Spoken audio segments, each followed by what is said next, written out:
গোল মিসের মহড়ার পরও নেপালের জালে গুনে গুনে 3 গোল দিল বাংলাদেশ। সাথে তুলে নিল সাফ অনূর্ধ্ব-17 নারী চ্যাম্পিয়নশিপে নিজেদের দ্বিতীয় জয়। চাংলি মিথানে বাংলাদেশের হয়ে গোল করেন থুইমুই মারমা, সুরভি আর রিয়া। এই জয়ে শিরোপা রেসে নিজেদের টিকিয়ে রাখলো জুনিয়র বাঘিনীরা। বাংলাদেশ নেপাল ম্যাচের রিপোর্ট পার্থবণিকের কাছে। মুষ্টিবদ্ধ হাতে চওড়া হাসি, একটা গোলের জন্য 41 মিনিটের ছোটাছুটি, অবশেষে জব ডান।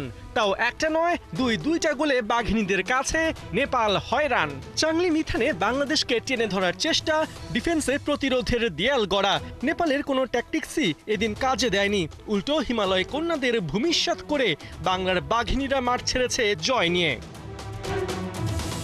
অনূর্ধ্ব-15 থেকে অনূর্ধ্ব-20 বয়সভিত্তিক নারী সাফে নেপাল বাংলাদেশের কাছে এক সহজ শিকার। দুই দলের 17 বারের দেখায় 13 বারই জয় বাংলাদেশের, হার কেবল একটা।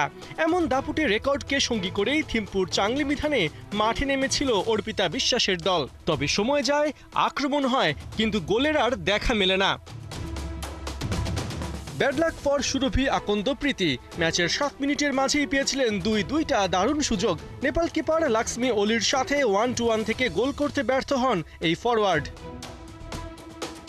বাংলাদেশ একের পর এক চান্স ক্রিয়েট করলেও বল পজিশন, গেম বিল্ড আপে বেশ দুর্বলতা চোখে পড়ে মাহবুবুর রহমান লিটুর শিষ্যদের। 22 মিনিটে পূর্ণিমা চাকমা যদি ক্রসটা মিস না করতেন, তবে তখনই লিড নিশ্চিত হতো বাঘিনীদের।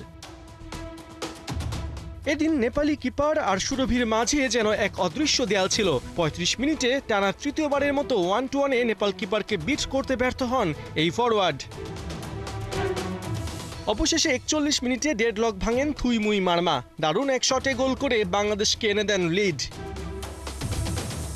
4 মিনিট বাদেই নিজের গোল মিসের বৃত্ত থেকে বের হন সুরভি। নেপালি কিপার বল ক্লিয়ার করতে ডি বক্স থেকে বেরিয়ে এলে সোজা বল জালে জড়িয়ে বাংলাদেশের লিড 2-0-তে নিয়ে যান। ফার্স্ট হাফের মতোই সেকেন্ড হাফেও একটা গোলের জন্য অপেক্ষা করতে হয় একদম শেষ মুহূর্ত পর্যন্ত, আর এই গোলটাও যোগ হয় বাংলাদেশের নামের পাশে। ম্যাচের ইনজুরি টাইমে রিয়া দারুণ এক গোলে বাংলাদেশকে এনে দেন তৃতীয় গোল আর নিশ্চিত করেন বাঘিনীদের বিগ উইন।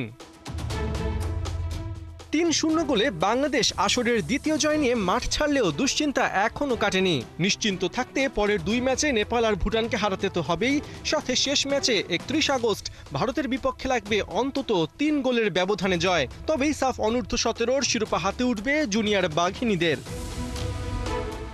পার্থ বণিক, 71।